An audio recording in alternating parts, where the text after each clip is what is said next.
बहुत सारे स्टूडेंट के मन में एक डाउट रहता है कि मास और वेट क्या है। मास और वेट के बीच क्या डिफरेंसेस है और एक क्या सिमिलरिटीज़ है। ओके, मास और वेट दो अलग चीज़ है, दोनों अलग क्वांटिटीज़ है। तो इन क्वांटिटीज़ में क्या क्या डिफरेंसेस है, क्या है ये मास और वेट, आज हम लोग इस वीडियो में क्लियर करेंगे। ओके, सो आपके सामने दो कॉलम दिख रहा है मास और वेट का। इनके नीचे कुछ पिक्चर्स आप लोगों को दिखाई दे रहा है। Okay, schematic pictures, diagrammatic pictures. Okay, mass के नीचे एक पिक्चर दिखाई दे रहा है और वेट के नीचे दो पिक्चर्स आप लोगों को दिखाई दे रहा है। सो इनका नाम क्या है, नेमिंग क्या है। जो मास के नीचे है उसको हम लोग बोलेंगे beam balance. Okay, beam balance, जिससे हम लोग मास निकाल सकते हैं। और वेट के नीचे दो पिक्चर्स है, एक होगा वेइंग मशीन, वेइंग मशीन, और एक है spring balance, spring balance. Okay, इन दोनों से हम लोग क्या करते हैं, वेट मेजर करते हैं, और बीम बैलेंस से हम लोग क्या करते हैं, मास मेजर करते हैं। आप लोगों ने ज़रूर शॉपकीपर को इस तरीके का बीम बैलेंस यूज़ करते हुए देखा है। देन वेइंग मशीन भी आप लोगों ने यूज़ करते हुए देखा है। कुछ खरीदने टाइम आप लोगों को जब कुछ भी आप खरीदते हैं तब क्या करता है, वो वेइंग मशीन के ऊपर डाल देते हैं और वहाँ पे जो क्वांटिटी मेजरमेंट होता है उसके हिसाब से आप लोगों को पे करना पड़ता है और आप लोगों को वो चीज़ मिल जाता है। ठीक है, और spring balance generally laboratory use के लिए होता है, स्पेसिफिक सोफिस्टिकेटेड मेजरमेंट के लिए आप लोग यूज़ करते हैं। ओके, सो आज हम लोग फर्स्ट ऑफ ऑल जानेंगे कि ये मास क्या है। सो हम लोग डिफरेंशिएट वे में हम लोग लिखते रहते हैं ताकि पढ़ते हुए आप लोगों को बहुत इजी लगे। सो नंबर वन जो है, मास क्या है कि एक मैटर के अंदर अमाउंट ऑफ मैटर, एक क्वांटिटी के अंदर अमाउंट ऑफ मैटर कितना कंटेन होता है। ठीक है, so mass of an object is the quantity of matter, quantity of matter contained in an object। इसको हम लोग क्या बोलेंगे, मास। और वेट क्या होता है, वेट होता है जो फोर्स, अगर हम लोग एक ऑब्जेक्ट को यहाँ पे रखते हैं, सपोज ये पेन है, पेन को यहाँ पे रखते हैं, तो इस पेन को क्या हो रहा है कि एक्सेलरेशन ड्यू टू ग्रेविटी से नीचे की तरफ आ रहा है, यानी कि इसके ऊपर एक फोर्स एक्ट हो रहा है। तो जिस फोर्स से अर्थ कोई भी ऑब्जेक्ट को अट्रैक्ट करेगा, ठीक है, उसी को हम लोग बोलेंगे वेट। तो weight is basically a force. Weight क्या है, एक फोर्स है। ठीक है, तो वेट हम लोग क्या लिख सकते हैं, the force with which an object gets attracted towards earth. Okay, earth की तरफ जिस फोर्स से अट्रैक्ट होगा उसके हम लोग बोलेंगे क्या, weight. Okay, so number 2 point क्या हो सकता है, मास जो है इसमें तो अमाउंट ऑफ मैटर है, तो ये कहीं पे भी ले जाऊं क्या हो जाएगा, सेम हो जाएगा। तो मास ऑफ एन ऑब्जेक्ट क्या होता है, mass of an object is same at all place,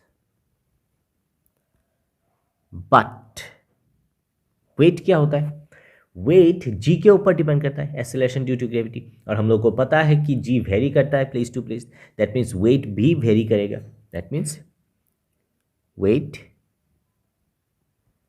varies from place to place, vary करेगा। ठीक है, नंबर 3 पॉइंट, मास वेट का जो फॉर्मूला होता है यहाँ पे लिख देता हूँ, W equal to mg। Okay, weight का formula mass into acceleration due to gravity. यहाँ पे नंबर 3 पॉइंट क्या आएगा कि मास हैज़ मैग्नीट्यूड, यानी कि एक वैल्यू होता है मास का, मास हैज़ मैग्नीट्यूड। वैल्यू होता है 5 kg, 6 kg ऐसा। तो weight has magnitude as well as direction. ठीक है, डायरेक्शन मीन्स देखिए जब ये ऑब्जेक्ट को मैंने यहाँ पे पकड़ा था तो इसको अगर हम लोग छोड़ देंगे नीचे की तरफ जाएगा, दैट मीन्स का फोर्स का एक डायरेक्शन होता है। ठीक है, तो इसलिए यहाँ पे मैग्नीट्यूड यानी कि 5 न्यूटन 6 न्यूटन फोर्स इसके ऊपर लग रहा है, अलॉन्ग विथ क्या हो रहा है, डायरेक्शन मिल रहा है। तो यहाँ पे magnitude as well as direction दोनों हम लोग को मिल जाएगा, magnitude as well as direction. तो अगर किसी क्वांटिटी फिजिकल क्वांटिटी का magnitude as well as direction होता है, इसको हम लोग क्या बोलते हैं, vector quantity, vector quantity. Okay, so weight is an vector quantity. और जिसका सिर्फ मैग्नीट्यूड होता है उसको हम लोग बोलते हैं स्केलर क्वांटिटी, स्केलर क्वांटिटी होता है। ठीक है, नंबर 4, अभी आप लोगों ने ध्यान दिया होगा कि मैंने 5 kg बोला था मास, तो SI यूनिट क्या हो जाएगा, kg। ओके, और ग्राम भी हम लोग लिख सकते हैं। यहाँ पे SI यूनिट क्या हो जाएगा, SI unit is, this is one kind of force ना, ये फोर्स है ना, वेट। तो फोर्स अगर होता है दिस इज न्यूटन, हम लोग को पता है न्यूटन। तो नेक्स्ट पॉइंट, मास कभी जीरो हो सकता है, कभी नहीं हो सकता है। मास कैन नेवर बी जीरो, कभी भी जीरो नहीं हो सकता क्योंकि अमाउंट ऑफ मैटर अगर ख़त्म हो जाएगा तो ये ऑब्जेक्ट रहेगा ही नहीं, तो इसका मास होगा ही नहीं। ठीक है, but weight can be zero, weight can be zero. कैसे, वेट का हम लोग को फॉर्मूला पता है, W = mg। तो वेट मास तो कभी जीरो नहीं होगा, g जीरो हो सकता है। सो सिंस g = 0 और g जीरो कहाँ पे होता है, सेंटर ऑफ अर्थ। ओके, या फिर g का वैल्यू जितना कमेगा उतना कम होता जाएगा, वेरी सिंपल। तो हम लोग, अच्छा और एक पॉइंट यहाँ पे हो सकता है, किससे हम लोग मेजर करते हैं इसको, फिजिकल बैलेंस, कोई भी फिजिकल बैलेंस ले लो, we measured using physical balance. और यहाँ पे किससे हम लोग यूज़ करते हैं, जनरली हम लोगों ने 2 पिक्चर देखा था, एक था वेइंग मशीन और स्प्रिंग बैलेंस। एक था वेइंग मशीन,